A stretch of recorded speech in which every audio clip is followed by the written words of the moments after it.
அனைவருக்கும் ஆனந்தமான இறைவணக்கம். ஆன்மீக சிவசொந்தங்களே, காரடையான் நோன்பு 2026 எளிய முறையில் வழிபாடு செய்வது எப்படி, விரதம் இருப்பது எப்படி, என்ன பலன், என்ன நெய்வேத்தியம் வைக்கணும், இது எல்லாம் இந்த ஆடியோவில் உங்களுக்காக மிக எளிமைப்படுத்தி தந்துள்ளேன். கேட்டு செய்து பயன்பெறுக. உங்களுக்கு தெரிந்தவர்களுக்கும் இந்த ஆடியோவை பகிர்ந்து கொள்க. அன்பு சொந்தங்களே, பங்குனி மாதம் பிறக்கப் போகுது. இந்த பங்குனி மாதம் நாம் ஒரு வாட்ஸ்அப் குழுவை தொடங்கி அந்த வாட்ஸ்அப் குழுவின் மூலமாக தினமும் ஒரு வேல் துதி உங்களுக்கு சொல்லித்தர போகிறேன். செல்வ செழிப்போட ஆனந்தமாய் நீங்கள் வாழ்வதற்கு அந்த வேல் துதியை அந்த நாளில் உங்களுக்கு நேரம் கிடைக்கும் பொழுது ஒரு முறை சொல்லணும் அல்லது கேட்கணும். எந்த தீட்டும் பார்க்க வேண்டாம், எந்த பூஜையும் கிடையாது, எந்த விரதமும் கிடையாது. நிச்சயம் முருகனருளால் இறை பாதுகாப்பு மற்றும் செல்வ செழிப்புடன் வாழும் யோகம் உண்டாகும். மேலே டிஸ்பிளேல அதனுடைய குரு காணிக்கை மற்றும் குரு காணிக்கை செலுத்த வேண்டிய கூகுள் பே, ஃபோன்பே நம்பர் தரப்பட்டுள்ளது. குரு காணிக்கை செலுத்திவிட்டு மேலே உள்ள வாட்ஸ்அப் எனக்கு ஸ்கிரீன்ஷாட் அனுப்புங்க. அந்த குரூப்போட லிங்க் வழங்கப்படும். காரடையான் நோன்பு மாசி மாதத்தின் இறுதி நாளும் பங்குனி மாதத்தின் முதல் நாளும் இணையும் நேரத்தில் விரதத்தை தொடங்கி மேற்கொள்ள வேண்டிய அற்புதமான வழிபாடு இந்த காரடையான் நோன்பு வழிபாடு. இதை சாவித்திரி விரதம் என்று அழைப்பார்கள், கௌரி விரதம் என்று அழைப்பார்கள், காமாட்சி விரதம் என்று அழைப்பார்கள். இந்த விரதத்தின் தாத்பீரியம் என்ன? சத்தியவானின் உயிரை, அதாவது சாவித்திரி தனது கணவனான சத்தியவானின் உயிரை மீட்டெடுக்க அன்னை பராசக்தியின் மீது விரதத்தை மேற்கொண்டு சுமங்கலி பாக்கியத்தை பெற்ற அற்புத விரதம் இந்த காரடையான் நோன்பு விரதம். ஆக இந்த காரடையான் நோன்பு விரதம் இருக்கிறதுனால, இந்த வழிபாடு செய்யறதுனால உங்களுக்கு என்ன நன்மை கிடைக்கும்? தீர்க்க சுமங்கலி பாக்கியம் கிடைக்கும். திருமணம் ஆனவங்களுக்கு, திருமணம் ஆகாதவங்களுக்கு விரும்பிய மனவாழ்வு அமையும். குடும்பத்தில் ஒற்றுமை அனைவருக்கும் உண்டாகும். மேலும் வாழ்க்கையில மற்றவர்கள் பார்த்து ஆச்சரியப்படும்படி உங்கள் குடும்பம் முன்னேறி செல்லும். சென்ற ஆண்டு இந்த விரதத்தை ஆண்கள் மேற்கொள்ளலாமா அப்படின்னு பல சகோதரர்கள் கேட்டிருந்தாங்க. தாராளமாக இருங்க. நம்ம குடும்பத்தின் நன்மைக்காக நம்ம இந்த விரதம் மேற்கொள்வதில் எந்த தவறும் கிடையாது. ஆண்கள் பெண்கள் என அத்துணை பேரும் இருங்கள், எந்த தவறும் கிடையாது. இந்த ஆண்டு காரடையான் நோன்பு எத்தனாம் தேதி வருகின்றது? 14/3/2026 மாசி 30 சனிக்கிழமை. இந்த விரதம் இருக்கணும் அல்லது வழிபாடு மட்டும் செய்யணும்னு நீங்கள் முடிவு பண்ணிட்டீங்கன்னா மார்ச் 13 வெள்ளிக்கிழமை நாள் வருது. அந்த அன்னைக்கு காலையிலேயே வீட்டை சுத்தம் பண்ணி வீட்டில் வழிபாடு பண்ணிக்கோங்க. 14ஆம் தேதி பிரம்ம முகூர்த்த நேரத்தில் எழுந்து குளித்துவிட்டு விரதத்தை தொடங்கி மாலை வழிபாடு செய்து விரதத்தை முடித்து கொள்ளுங்கள். ஒருவேளை உங்களால் விரதம் இருக்க முடியல அப்படின்னா வழிபாடு மட்டும் நான் சொல்கிற மாதிரி செஞ்சால் கூட போதும், நல்லது நடக்கும். இந்த காரடையான் நோன்பு வழிபாடு செய்வதற்கு உகந்த நேரத்தை சொல்லுகின்றேன், குறித்து கொள்ளுங்கள்.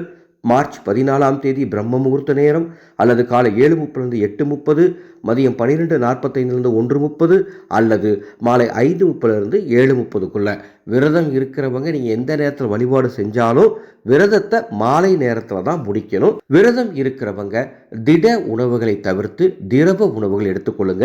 தண்ணீர் நிறைய குடிங்க, எந்த தவறும் கிடையாது. டீ காபி குடிக்கிறது குடிச்சுக்கலாம், ஜூஸ் குடிக்கிறவங்க குடிச்சிக்கலாம். சரிங்களா? வழிபாடு எப்படி செய்யறதுன்னு பார்க்கலாங்களா? உங்க வீட்டு பூஜையில் அம்பாள் படம், அம்பாள் சிலை எது இருந்தாலும் சரி, அதற்கு முன்பாக 9 தீபங்கள். அம்பாள் படம்னா எந்த பெண் தெய்வ படமாக இருந்தாலும் பரவாயில்ல, சரிங்களா? 9 தீபங்கள் வடக்கு திசை நோக்கி எரியுமாறு ஒரே நேர்கோட்டில் ஏற்ற வேண்டும். ஏற்றி நெய்வேத்தியமாக காரரிசியும் காராமணியும் இணைந்து காரம் கலந்த கார அடையாகவும் இனிப்பு கலந்த இனிப்பு அடையாகவும் தயார் செய்து அதை நெய்வேத்தியமாக வைக்கணும். இது போக தேங்காய், பழங்கள், இனிப்புகள், சாதங்கள் உங்களால் என்ன வைக்க முடியுமோ உங்கள் வசதிக்கு தகுந்த மாதிரி நெய்வேத்தியம் வைத்து கொள்ள வேண்டும். ஒரு சிறிய வெற்றிலையில் மஞ்சள் பிள்ளையார் பிடித்து வைத்துக் கொள்ள வேண்டும். நோன்பு சரடு அப்படிங்கிற ஒரு விஷயம் காரடையான் நோன்புல இருக்கு. உங்க வீட்டில் எத்தனை பேர் இருக்கீங்களோ, ஆண்கள் பெண்கள் மற்றும் அக்கம் பக்கம் இருக்கவங்க அழைக்கிறதா இருந்தால் அவங்களுக்கு, அல்லது அக்கம் பக்கம் இருக்கவங்களுக்கு கொண்டு போய் சரடு கொடுக்கக்கூடிய வழக்கம் இருந்தால் அவங்களுக்கு. ஆக எத்தனை பேருக்கு நீங்கள் தரணும்னு நினைக்கிறீங்களோ அந்த கணக்கில், ஒற்றைப்படை கணக்கில் நோன்பு சரடு ரெடி பண்ணிக்கணும். நோன்பு சரடுனா என்ன அப்படின்னா, வெள்ளை நூலில் மஞ்சள் தடவி பூ கட்டி அதை பூஜை செய்கிற நேரத்தில் பூஜை அறையில் வச்சிடணும். உங்கள் வீட்டில் கலசம் இருந்தால் அதுக்கு மேலே வச்சுருங்க, அல்லது அம்மன் படம் இருந்தால் சிலை இருந்தால் அதுக்கு மேலே வச்சுட்டு நெய்வேத்தியமெல்லாம் வைத்து தேங்காய் பழங்கள் வைத்து தீபம் ஏற்றி எல்லாம் தயார் நிலையில் இருக்க வேண்டும்.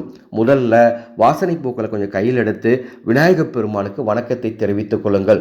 ஓம் கணேஷாய போற்றி என்று 11 முறை சொல்லி விநாயகப் பெருமானுக்கு தூபதீபம் காட்டிவிட்டு அதன் பிறகு உங்களுக்கு தெரிந்த காயத்ரி மந்திரங்கள், அம்மன் மந்திரங்கள், அம்மன் போற்றிகள் எது இருந்தாலும் சொல்லுங்க. எதுவுமே தெரியலனா பரவாயில்ல, ஓம் சக்தி பராசக்தி என்று இந்த அற்புத மந்திரத்தை 108 முறை சொல்லி காரடையான் வழிபாட்டை மிக சிறப்பாக செய்யுங்கள். மீண்டும் ஒரு தகவல், விரதம் இருந்து வழிபாடு பண்ணுறவங்க பிரம்ம முகூர்த்த நேரத்தில் எழுந்து குளித்து விட்டு விரதத்தை தொடங்கி மாலை வழிபாடு செஞ்சு விரதத்தை முடிச்சுக்கோங்க. மற்றவர்கள் வழிபாடு மட்டும் எந்த நேரத்தில் வேணால் செஞ்சுக்கோங்க, நல்லது. இவ்வாறு செஞ்சுட்டு தூபதீபம் காட்டுங்க, நிலைவாசலுக்கும் தூபதீபம் காட்டுங்க. காட்டிட்டு அந்த நோன்பு சரடு இருக்குல்லையே அதை எடுத்து ஆண்கள் பெண்கள் அனைவரும் கட்டிக்கலாம். கழுத்தில் கட்டிக்கலாம், கையில் கட்டிக்கலாம், எங்கே வேணால் கட்டிக்கோங்க.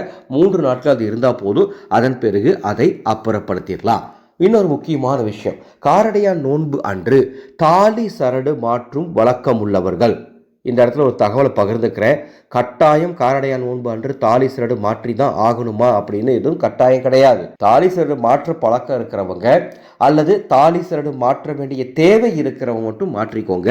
ஒரு தகவல், இந்த வழிபாட்டுக்கு தீபம் ஏற்ற சொன்னலைங்களா, அந்த தீபம் ஏற்றுவதற்கு என்ன எண்ணெயை பயன்படுத்தலாம் அப்படின்னா, நமது ஆனந்தொளி அறக்கட்டளையின் மந்திர சக்தி ஆனந்த ஒளி தீப எண்ணெய் இருந்தால் அதை பயன்படுத்துங்க, அல்லது நல்லெண்ணெய் ஊற்றிக்கொள்ளுங்கள். நமது அறக்கட்டளை அன்னசேவா குழுவுக்கு நிதி திரட்ட 3 அற்புதமான தீப எண்ணெய்களை வேத முறைப்படி தயார் பண்ணி கொடுத்துட்ருக்கோம். தேவைப்படுவோர் வாட்ஸ்அப் எண்ணுக்கு தொடர்பு கொள்ளுங்கள். மாங்கல்ய கயிறு மாற்ற உகந்த நேரம் மார்ச் 14ஆம் தேதி காலை 7:30 மணியிலிருந்து 8:25 மணிக்குள் திருமாங்கல்ய கயிறு நீங்கள் மாற்றிக்கொள்ளலாம். காரடையான் நோன்பு விரதம் இருந்து வழிபாடு செய்து அன்னையின் அருளை பெற்று ஒற்றுமையுடன் மகிழ்ச்சியுடன் தீர்க்க சுமங்கலி பாக்கியத்துடன் நீங்கள் வாழ உங்களை ஆசீர்வாதங்கள் செய்கின்றோம். ஒருவேளை இந்த வழிபாடு செய்ய முடியாதவங்க, சூழ்நிலையின் காரணமாக உடல்நிலையின் காரணமாக இந்த பூஜை செய்ய முடியாதவங்க 9 சுமங்கலி பெண்களுக்கு காரடையான் நோன்பு அன்று அன்னதானம் செய்தால் அற்புதமான பலன் கிடைக்கும். வழிபாடு செய்கிறவங்களும் 9 சுமங்கலி பெண்களுக்கு அன்னதானம் பண்ணுங்க. உங்களால் தேடி பிடிச்சி அன்னதானம் பண்ண முடியலன்னா கவலைப்பட வேண்டாம். எங்களது அன்ன சேவா குழு ஒவ்வொரு நாளும் அன்னதானம் பண்ணிட்டு தான் இருக்கோம். காரடையான் நோன்பு அன்று நாங்கள் செய்யக்கூடிய அன்னதான சேவைக்கு முடிந்தால் பங்களிப்பு தாருங்கள், அன்னையின் அருள் கிடைக்கும். இந்த ஆடியோவை உங்களுக்கு தெரிந்த அத்துணை பேருக்கும் பகிர்ந்து கொள்ள வேண்டும் என்று அன்போடு கேட்டுக்கொள்கின்றேன். பூஜையெல்லாம் முடித்த பிறகு அந்த நோன்பு சரடை எடுத்து கட்டிக்கோங்க. அந்த நெய்வேத்தியத்தை எடுத்து வீட்டில் இருக்கவங்களுக்கு பகிர்ந்துக்கோங்க. அக்கப்பக்கம் இருக்கவங்களுக்கு தரதா இருந்தாலும் தாராளமாக தரலாம். அன்பானவர்களே, ஒரு அறிவிப்பு. இந்த வருடம் அட்சய திருதியை ஒரு சிறப்பான ஒரு விஷயத்தை உங்களுக்கு நான் சொல்லித்தர போறேன். தசமகா வித்யா தேவிகளில் 10வது தேவதையாகவும் தாந்திரீக லட்சுமியாகவும் திகழும் அன்னை கமலாத்மிகா தேவியினுடைய தாந்திரிக உபாசனை அட்சய திருதிய நாளில் 11 பாடங்களாக வாட்ஸ்அப்பில் ஒரு குழு அமைத்து சொல்லித்தர போகிறேன். எந்த விரதம் கிடையாது, எந்த கட்டுப்பாடும் கிடையாது, பெரிய பூஜைகள் கிடையாது, எந்த தீட்டும் பார்க்க வேண்டாம். அற்புத தாந்திரிக உபாசனை ஒரே நாளில் உங்களது பண தேவையை நிறைவு செய்யும் அற்புதமான வரம் உங்களுக்கு கிடைக்கும். டிஸ்பிளேல இருந்து வாட்ஸ்அப் நம்பர் இருக்குது, அந்த வாட்ஸ்அப் நம்பருக்கு தொடர்பு கொள்ளுங்கள். அதனுடைய பதிவு விவரங்கள் தருகின்றேன். மீண்டும் அடுத்த ஒரு பதிவில் சந்திக்கின்றேன். ஆனந்தம் மலரட்டும், ஆனந்த ஒளி பரவட்டும்.